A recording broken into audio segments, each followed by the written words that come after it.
Et en 2011, le théâtre de Shizuoka, qui est un théâtre à 1 heure de Tokyo, près du mont Fuji, qui est un grand centre de création théâtrale au Japon, m'a proposé de monter la Ménagerie de Verre.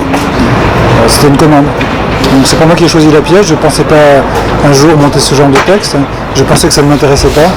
Et en fait, en lisant la pièce, j'ai découvert quelque chose que je n'avais pas soupçonné, c'est-à-dire une écriture qui n'est pas du tout réaliste, pas du tout réductible à la tradition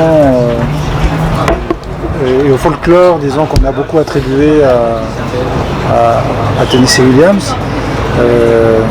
C'est sa première pièce importante. Et d'emblée, il invente une dramaturgie tout à fait particulière, très singulière, très nouvelle, justement basée sur un effet de déréalisation, de distance avec le réel, puisqu'il s'agit de la mémoire de quelqu'un qui vient nous parler. Il dit, la pièce commence comme ça, d'ailleurs en anglais c'est écrit comme ça, The play is memory. La pièce est faite de mémoire et mémoire.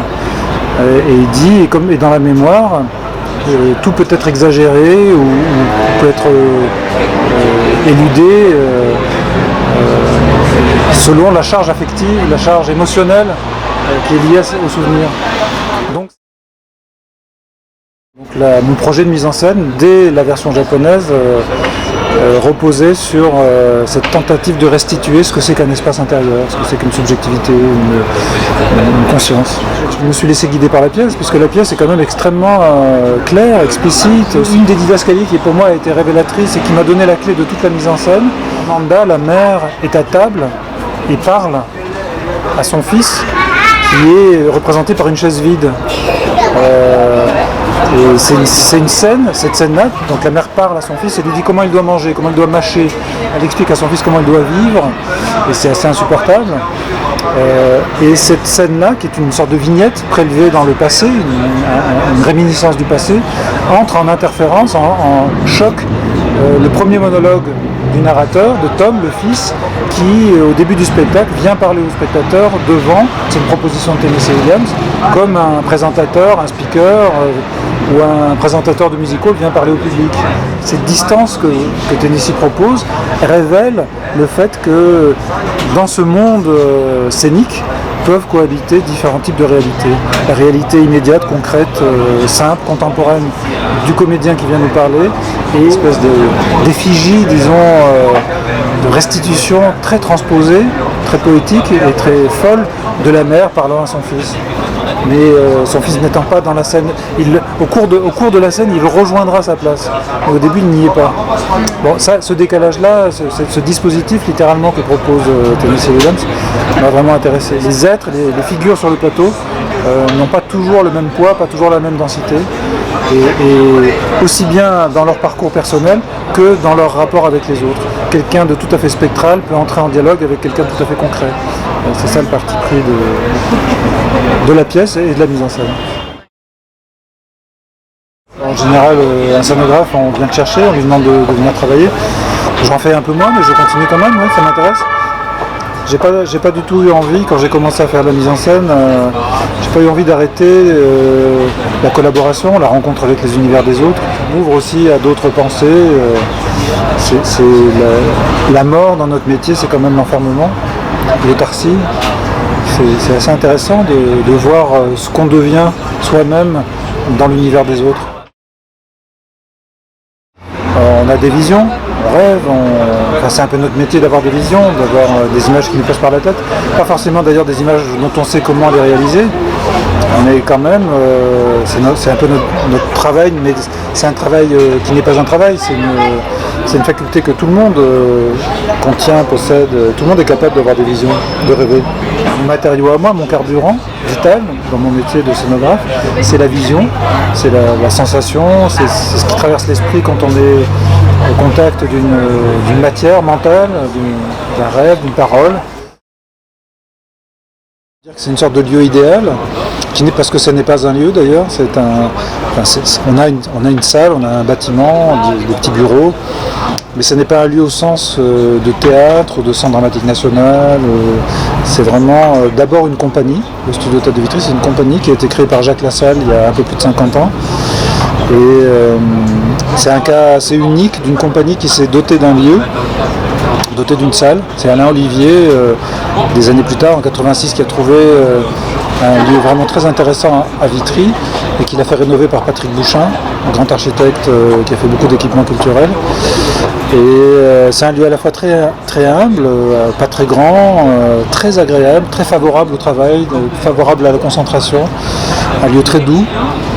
Mais disons, c'est d'abord une compagnie qui a pour charge d'inventer ses univers, de monter des spectacles.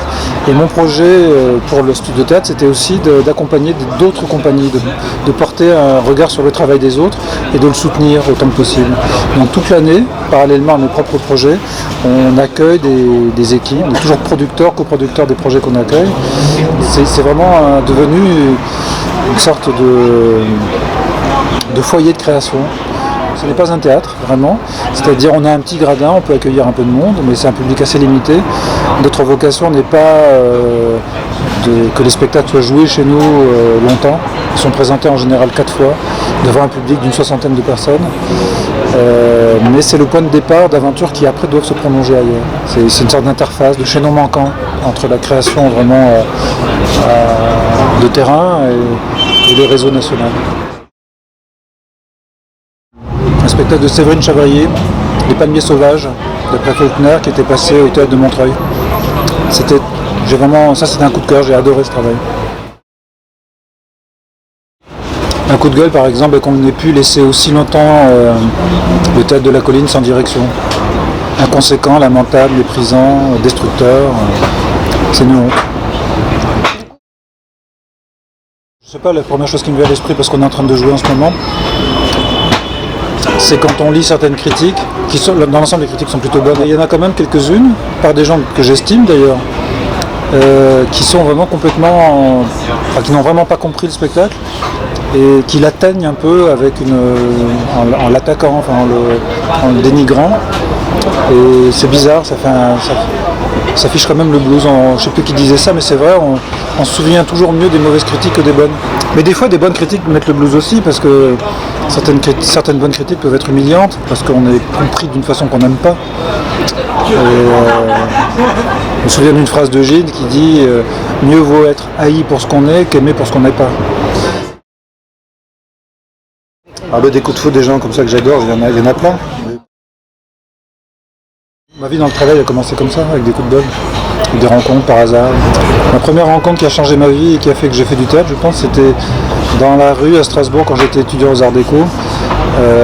J'ai croisé sur un quai de Lille, un quai de la rivière de Strasbourg, Axel Boguslavski, qui était en fait que j'avais reconnu parce qu'il jouait dans le dernier film de Marguerite Duras.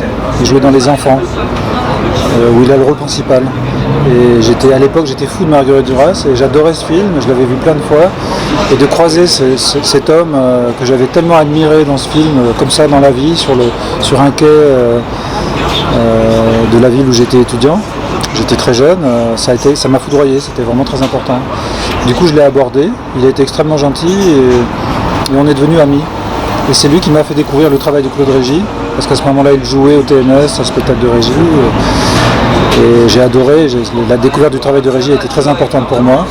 Et c'est ça qui m'a décidé après à tenter le concours de l'école du TNS. Et après j'ai travaillé avec Claude Régis, j'ai travaillé avec Axel Boguslavski qui a joué à la fois dans les spectacles de Régis et après dans les miens. Ma vie a commencé sur ce quai de Strasbourg.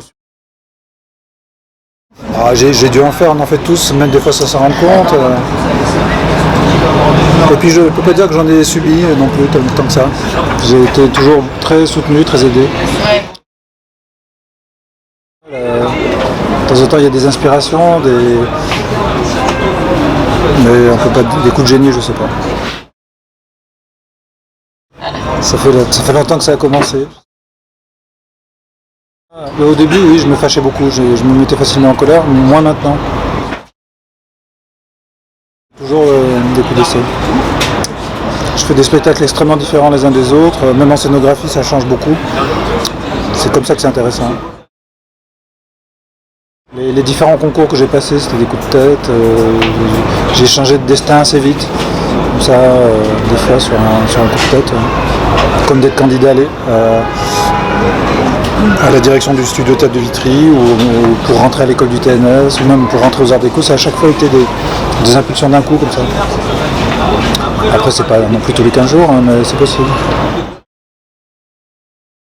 Chaque spectacle est une sorte de prototype, chaque fois c'est des rencontres, on ne sait pas si ça va marcher, si ça va pas marcher, on ne sait pas si on va réussir à faire le spectacle.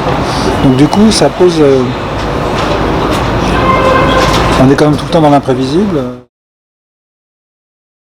Piano panier, piano panier, piano panier, piano panier, piano panier, piano panier, piano panier, piano panier, piano panier, piano panier, piano panier, piano panier, piano panier, piano panier.